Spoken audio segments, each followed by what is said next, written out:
Assalamu alaikum, bienvenue à tous, j'espère véritablement que Kukushi Labas. Alors, vous avez peut-être déjà entendu parler de Moussa Koné, on a vu que c'était un pseudo-ancien imam, et puis, alhamdoulilah, beaucoup de gens l'ont dévoilé sur internet.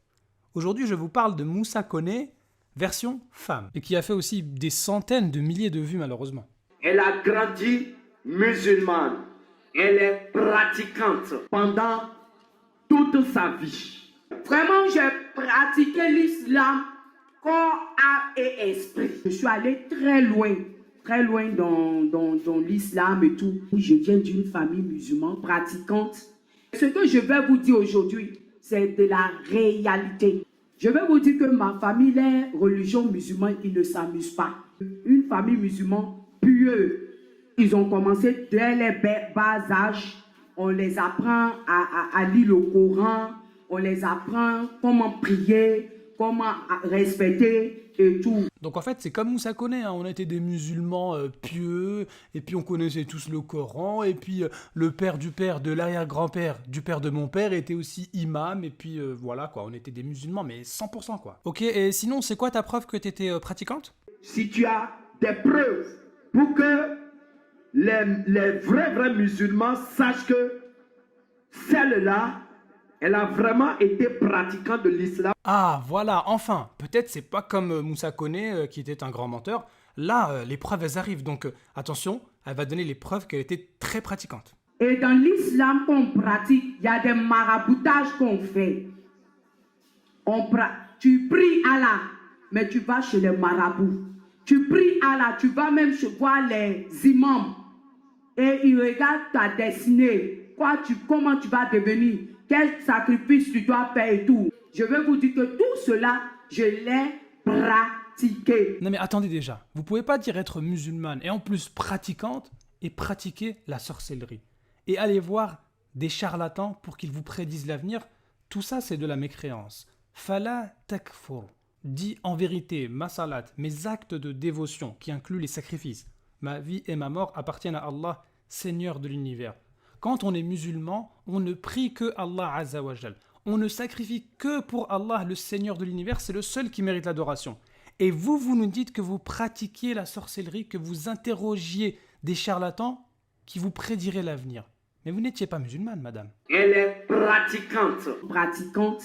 Donc en fait, quand vous dites pratiquante, c'est pratiquante de la sorcellerie.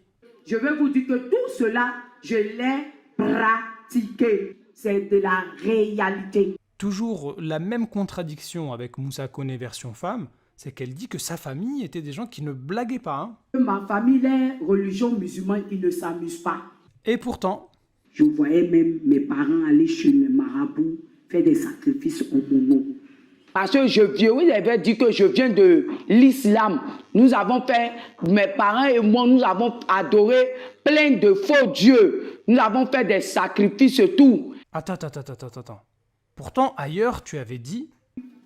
si c'est pas Allah, c'est aucun autre Dieu qu'ils adorent. C'est le Dieu de Mohamed la salam. Et à part ça, il n'y a aucun Dieu.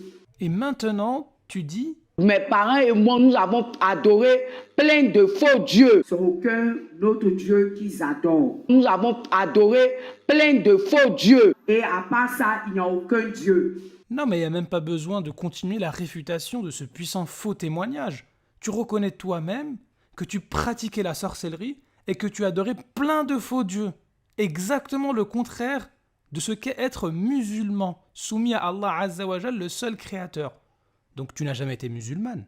Donc arrêtez de mentir comme ça. C'est exactement le témoignage de Moussa Koné version femme. Lui aussi qui était un ancien charlatan, il était marabout. Mais c'est la même chose là. Et bizarrement, comme Moussa Koné, cette femme qui était une sorcière prétend entendre des voix. J'entends une voix qui me dit... La voix me dit... Et la voix m'a dit... Et une voix intérieure qui me dit... La voix me disait... J'entends la voix qui me dit... Et maintenant écoutez sa preuve que l'islam est faux. L'islam n'est pas le véritable Dieu d'Abraham, d'Isaac et de Jacob. Parce que j'étais musulmane. Et celui qui est venu se présenter à moi pour me montrer la Mecque, il s'appelle le Messie, le Rédempteur, Jésus-Christ de Nazareth. Non mais attends, faut arrêter de se moquer de nous là. Toi, t'es une ancienne sorcière qui adorait plein de faux dieux, tu entendais des voix, et l'islam est faux parce que parmi les voix que t'as entendues, il y a une voix qui t'a dit « Je suis Jésus, et c'est pas l'islam ». Et c'est ça vos preuves que l'islam est faux. Ça veut dire que tellement l'islam est puissant pour vous, vous êtes obligé d'inventer des visions, des trucs un peu bizarres, parce que vous n'avez rien contre l'islam. Et c'est pas comme ça que vous allez convaincre les musulmans. Hein. C'est comme quelqu'un qui est perdu et qui demande son chemin à un SDF qui est complètement bourré et lui dit « Est-ce que tu es sûr que c'est par là ?» Et le SDF lui répond « Écoute, c'est pas par là, parce que le dragon orange que j'ai vu cet après-midi, il m'a dit que c'est de l'autre côté. » Et bien sûr, maintenant, cette dame-là, elle prétend être prophétesse.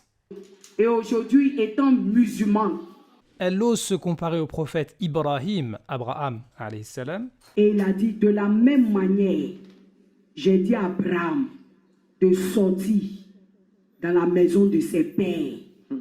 Maintenant, il est l'heure que tu sors de la maison de tes pères. Yes. Partout où tu seras, je serai avec toi. Alléluia.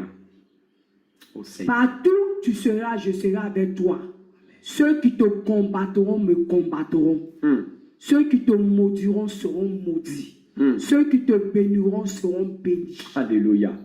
Elle prétend aussi voyager avec les anges, Mon âme est sortie et je suivais les deux anges. mais pourtant elle est ignorante de l'islam. Puisque par exemple, lorsqu'on lui pose la question dans vos prières « Qu'est-ce que vous dites à Allah ?», elle n'arrive même pas à répondre. Je veux comprendre. Qu'est-ce que vous dites à Allah? Bon, moi, je peux dire que les prières que je faisais dans l'islam, je connaissais pas l'origine profonde.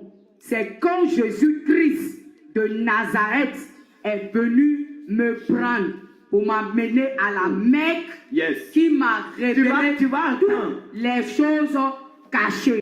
Non, essaie pas de cacher la vérité. Il t'a posé une question simple, tu n'arrives même pas à répondre en disant par exemple que dans la prière, on récite la première sourate du Coran, sourate al-Fatiha. Et pourtant, elle prétend être allée loin dans l'islam. Hein. Je suis allé très loin dans l'islam et tout. Bon, il faut savoir qu'elle n'est pas allée non plus très loin dans la Bible. Jésus dans le Coran est comme on appelle, un prophète. Or, en réalité, Jésus n'est pas un prophète. Alléluia. Il est le Dieu tout-puissant. Alléluia. Alléluia. Alors, j'ai entendu quelque chose, mais peut-être j'ai peut-être pas pris le bon café ou la bonne tablette de chocolat. On va réécouter ce qu'elle a dit. Jésus n'est pas un prophète. Jésus n'est pas un prophète. Bible, premier évangile, selon Matthieu, chapitre 21, au verset numéro 11. La foule répondit, c'est Jésus, le prophète. Merci. Alors cette fausse prophétesse, elle confond encore le Père et le Fils, et elle pense que c'était le Père qui était sur la croix. Nos pères qui est dans les cieux, qu'on nomme Jésus-Christ de Nazareth, a souffert. Et il est mort à la croix. Et il a été ressuscité le 3e jour. Alors je te rassure, même selon la Bible, c'était pas le Père qui était sur la croix. Et puis en vrai, c'était ni le Père ni le Fils, et encore moins le Saint-Esprit. Bon, pour ce qui est de son ami là à droite, il est encore plus ignorant qu'elle, puisqu'il va se moquer de la prosternation que font les musulmans. Quand il va à la mosquée avec les parents, au moment où les parents prient Allah, avec leur... Mais il y a quoi de drôle à se prosterner? Tu savais pas que Jésus lui-même se prosternait? Matthieu chapitre 26, au verset 39. Puis, ayant fait quelques pas en avant, il se jeta sur sa face et pria. Donc en fait, tu es en train de te moquer de Jésus qui est Dieu selon toi. Tu es en train de te moquer de ton propre Dieu finalement. Alors ensuite, son ami qui est à droite, je ne sais pas si c'est le secrétaire de la prophétesse, peut-être, il prétend que oui, en islam, les musulmans sont violents, ils empêchent leurs enfants de se convertir au christianisme, etc. Parce qu'ils ont peur des persécutions de leur famille qui va les persécuter. Bah franchement, monsieur le secrétaire, quand je vois ce qui se passe dans beaucoup de vos églises, j'ai peur pour mes enfants, ça c'est sûr. Hein. Franchement, c'est un petit peu chaud ce qui se passe. Hein. Regarde là, c'est quoi tous ces délires là? Tout ça c'est quoi? Tu veux que nos enfants ils aillent là-bas? Ça va pas bien. Hein. C'est quoi ces guérisons bizarres là? Et lui là, qu'est-ce qu'il fait là?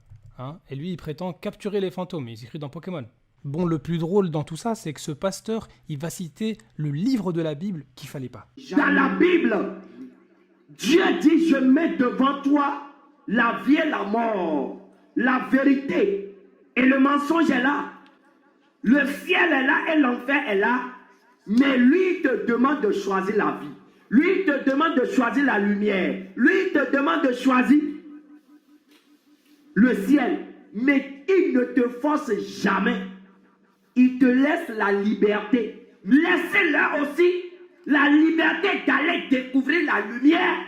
Regardons maintenant à quel point ce pasteur imposteur est ignorant. Il a osé citer Deutéronome pour prouver selon lui que Dieu n'oblige personne à croire. Ok, on va voir exactement le contraire. Il a cité Deutéronome chapitre 30 au verset 19. « Je prends à témoin contre vous le ciel et la terre, j'ai mis devant toi la vie et la mort, etc. » Choisis la vie. Mais juste avant, il y a quoi? Si ton cœur se détourne, si tu n'obéis pas, je vous déclare aujourd'hui que vous périrez. Ça, c'est un. Deuxièmement, dans le même livre du Deutéronome, il a cité chapitre 30. Mais avant ça, il y a le chapitre 13. Et on va lire le chapitre 13 du même livre Deutéronome de la Bible que tu as cité. Parce qu'il nous dit, oui, les familles qui vous persécutent et tout, chez nous, il n'y a pas ça. Ok, reste calme. Reste bien installé. Deutéronome 13, verset 6. Je sens que tu paniques là déjà. Si ton frère, parce que c'est des passages qu'on connaît.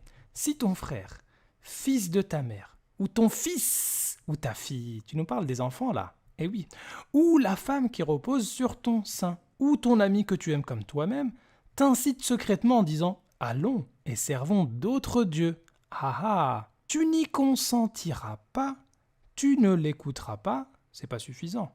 Tu ne jetteras pas sur lui un regard de pitié, tu ne l'épargneras pas, et tu ne le couvriras pas. Ça c'est ta Bible, c'est le même livre que tu as cité. Mais tu le feras mourir. Ben alors, je croyais qu'on avait le choix. Les persécutions des familles, c'est dans ton texte à toi, là, finalement. Ta main se lèvera la première sur lui pour le mettre à mort, et la main de tout le peuple ensuite. Tu le lapideras, il mourra, parce qu'il a cherché à te détourner de l'Éternel, ton Dieu. Donc, monsieur le pasteur imposteur menteur, le même livre que tu cites dans la Bible, pour essayer de prouver que chez vous, c'est la liberté, et puis si mes enfants ils veulent aller faire ce qu'ils veulent, il n'y a pas de problème. Chez nous, les persécutions des familles, ça n'existe pas. Le même livre de la Bible que tu as cité, il te réfute. Donc maintenant, on va reprendre tes propres mots contre toi. Repentez-vous. Exactement, repens-toi. Toi et ton ami, tous les deux, repentez-vous. Vous êtes obligés de falsifier et de mentir contre l'islam pour faire le buzz. Repens-toi, sors de la folie. Mais oui, sors de ta folie là. Vous êtes fous. Sortez de l'ignorance. Sors-toi déjà. Sortez. Sors-toi. Sortez. Mais t'es bloqué ou quoi? T'arrives pas à sortir? Sortez. Bon, pour conclure sur ce faux témoignage qui malheureusement a fait des centaines de milliers de vues, cette femme n'a jamais été musulmane, c'est une ancienne sorcière qui adorait plein de fausses divinités. Mais c'est aussi une fausse prophétesse qui prétend recevoir des révélations alors qu'elle est totalement ignorante de l'islam et de la Bible. En gros, si je pouvais résumer... Je suis allé très loin dans le mensonge.